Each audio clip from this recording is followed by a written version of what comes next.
Hello weavers, Lori at Loops and Leather here. Thank you so much for joining me today. I know it's been a little while and I just wanted to come on and share something that I'm working on. Um, Title of this video is Why Do I Do This to Myself?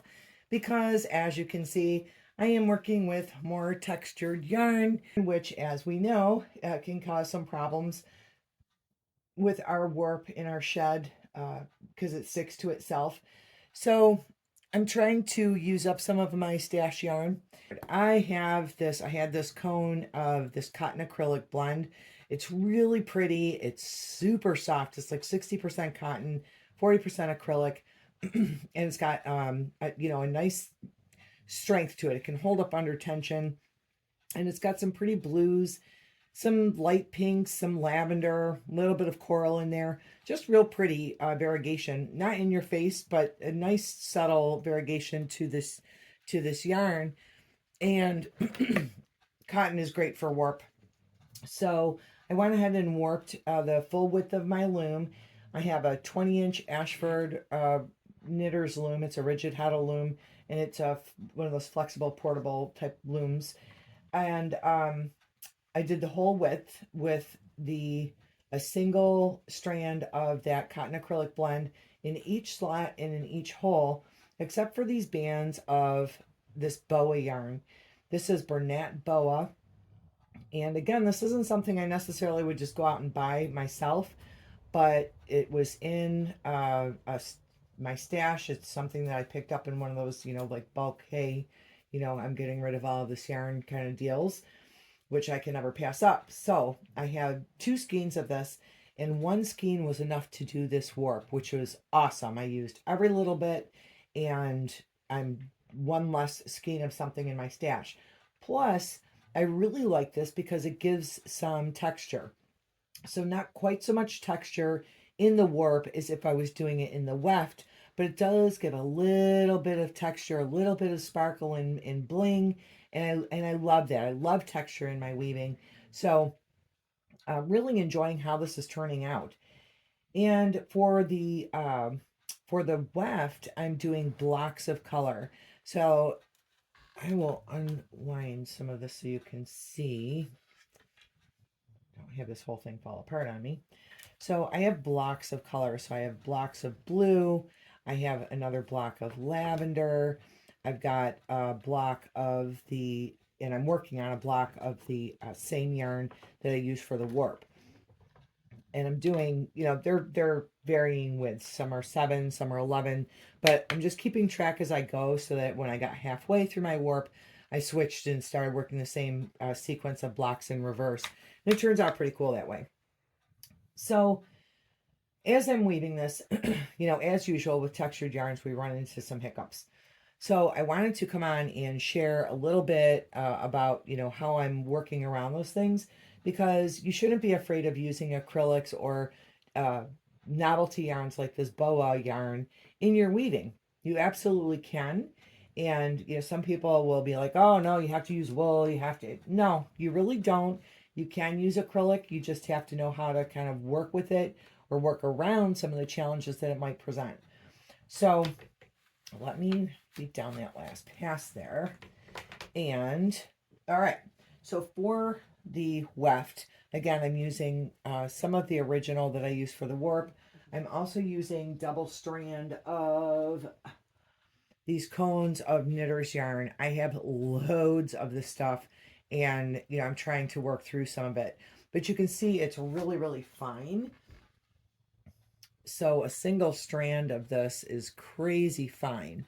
So I'm taking 1 strand of the dark, 1 strand of the light, and winding those together on my shuttle for the blocks. And I've got a lavender. So I did a lavender with a light blue, and 2 strands for the weft on the blocks where I'm not using the same as I have for the warp. And when I'm weaving this, what I was finding was that when I went to do the upshed, and I will show you, hopefully you can see, if I just put my heddle in the upshed, and that's where the threads that are in the holes is up. because the lower warp threads, or the bottom shed, is running through slots. So yarns in slots can move up and down throughout. They go all the way up and down. And because of the boa yarn, the bottom warp threads are sticking to the top warp threads when I raise it into the up position. So I'm going to share with you some of the tips that I've kind of figured out working through this weave.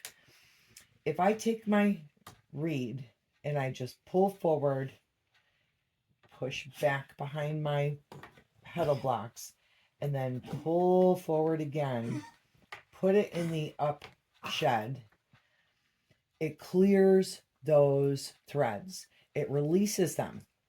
I'm not sure why, just that simple motion, but it's releasing all of the bottom shed threads from the up shed threads, and I can just go ahead and pass my shuttle through. Because originally when I started this, I'm sitting here pushing down all of these lower warp threads. I'm like, that is ridiculous. I'm never going to get through this weave.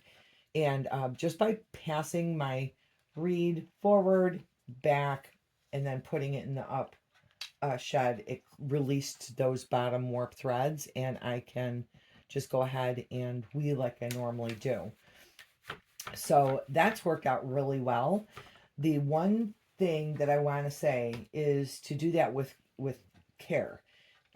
If you're working with yarns that are maybe subject to abrasion, they're a little more delicate, you're concerned about the abrasion of the reed going back and forth, you don't want to pull up when you're going back. You're going to keep it straight and in line, like parallel to your surface, so that your yarns are just passing through. And you notice I'll tilt my reed to get around those heddle blocks, and that's okay. It works just fine. It's not until I'm coming to go into the up position that I actually put upward tension on the up shed. And then, so that's up shed, and I'll show you again once I get going. The other thing is when I go into down shed, and this was kind of funny. I don't know, hopefully you can see this pretty well. This is kind of ridiculous. Like almost my entire warp is down. Because the up shed now is pushing down on what should be up. So I've taken a pickup stick, and I did this at the beginning of the weave, and I put my shed in the down position. I got all the threads where they were supposed to be, and I ran the pickup stick through behind the reed. So now when I'm in the down shed, all I have to do is take this pickup stick, pull it up, I rest it on my heddle blocks, and I've got pretty much a clear shed. This one did stick on me though. Hang on a minute. Of course, make a liar out of me. But this lets me pass through. I have to still stay close to the reed, because further down here it's still stuck together.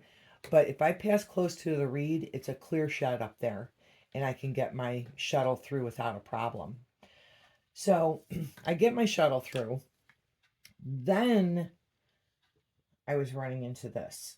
I go to make my arch with my weft thread like I normally do, and it is stuck in the boa yarn now as well. So I could pull down on this. I could pull, I could hand manipulate, I could try and pull it down. But when you start pulling on your weft thread, eventually you're going to end up with this cut in. And it may not be real obvious with one or two passes, but if you're doing a whole block, you're going to see it's going to start cutting in, and all of a sudden your weave is packed tight into the middle. Your selvages aren't straight. So in order to avoid that, because I want a nice straight wrap scarf here, what I do, let me pass this back through. And and you may have picked this up on the previous video I did, weaving with sticky, I think it was weaving with mohair and other sticky yarns. If you pass your shuttle through and then you kind of smash it down, You don't have to beat with it, but you're clearing the shed down here. Then you can just weave like you normally do with any yarn. It's clear, it'll run through, it's not going to get hung up. And people have a tendency to make a certain arch. Some people have it arched in the middle like this. I tend to do it at an angle like this. Whatever your normal is, that's fine. But then I push that pickup stick back, pull down, beat. All right, back to the up shed. So instead of just going up, I am going to gently go straight back, come forward, then put it in the up shed. And there's one thread here that still sticks on me, but otherwise these are nice and clear. None of my lower shed are stuck up at the top. I'm getting my yarn wrapped around. Sorry, I'm trying to do this at an angle so you can see well. And beat, down shed, pull my pickup stick forward, rest it on my heddle blocks. I've got a clear shed close to the reed, so I'm going to slide my shuttle through. I'm going to pull it down to free up any threads that might be stuck to themselves.